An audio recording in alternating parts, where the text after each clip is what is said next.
मात्र ज्या निवडणुकीत त्यांनी आपल्याला शिव्या शाप दिले, विरोधात आले, तुम्ही लगेच त्यांच्या पक्षात घेता. त्यांच्या पक्षातल्या 12 लोकांचं काय, ज्या 12 लोकांना पाडून आमचे लोक निवडून आले त्यांचं काय. त्यामुळे भाजप जी आहे ही आता पोकळ आहे. पण मला काय वाटतं की त्यांच्या पक्षातल्या 12 लोकांचं काय करायचं किंवा त्यांच्या कार्यकर्त्यांना तिकीट देत नाही, उमेदवार देत नाही, तो त्यांचा प्रश्न त्यांच्यावरती सोडून द्या. मुद्दा असा आहे की तुम्ही विरोधक म्हणून तुम्ही तरी एकोप्यानं एकत्र राहणं अपेक्षित नव्हतं का? म्हणजे आता ठीक आहे, नगर परिषद निवडणुकीला स्थानिक पातळीवरती आघाड्या झाल्या आणि मग काही युतीची शक्ल झाली, महाविकास आघाडी. आता महापालिकेसारखी निवडणूक ज्यामध्ये मुंबई, पुणे, नागपूर या मोठ्या महानगरपालिका आहेत, इथे सामोरं जाताना निवडणुकीला तुम्ही तुमच्या महाविकास आघाडीची देखील शक्ल झाली, तुकडे झालेत. मग इकडे राष्ट्रवादी काँग्रेस तुमच्या सोबत असणं अपेक्षित होतं, शिवसेना तुमच्या सोबत, सगळे वेगवेगळे लढतायत. मग तुम्ही तरी का एकत्रित राहत नाही? आणि मग भाजप संधी साधणार नाही तर तो शेवटी राजकीय पक्ष आणि सत्तेसाठी भुकेला आहे. या प्रश्नाचे 2 अँगल आहेत. आपण एक सांगितलं तो आहेच. यातल्या कांगोऱ्यांमध्ये थोडं त्याचं स्पष्टीकरण आणि त्याचा खुलासा आवश्यक आहे.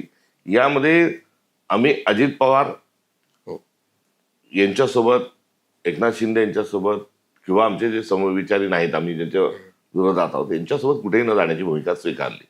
आमच्या काही मित्रपक्षांनी त्यांच्यासोबत जाण्याची भूमिका स्वीकारली, तिथे आम्ही त्यांच्यासोबत त्यांच्यापासून दूर राहण्याचा एक राजकीय वैचारिक निर्णय घेतला, जो आम्ही वैचारिक भूमिकेत कुठेही तडजोड करणार नाही. कारण निवडणुका, सत्ता हे जसं खरं आहे तसं निवडणुका म्हणजे राजकीय पक्ष आणि राजकीय पक्ष म्हणजे विचार. तर आम्ही कुठल्याच परिस्थितीत विचार सोडायला तयार नाही. तर कोणाकोणाशी अलायन्स नाही करायचं, तर MIMशी अलायन्स नाही करायचं, शिवसेनेशी नाही करायचं, BJPशी नाही करायचं, हे सर्व आमचं ठरलेलं. त्यामुळे आमच्या काही मित्रपक्षांनी इतर पक्षांच्या सोबत जाण्याची भूमिका असल्यामुळे तिथे त्या गोष्टी होऊ शकल्या नाही. हा पहिला भाग. दुसरा जो विषय आहे की आम्ही एकत्र न लढण्याचे कारण की जिथे आमची शक्ती आहे तिथे आम्ही स्वतः स्वबळावर पुढे गेलं पाहिजे. आणि जिथे तुलनेने आम्ही शक्ती आमची नाही त्या ठिकाणी मोठ बांधण्याचाही प्रयत्न केला पाहिजे.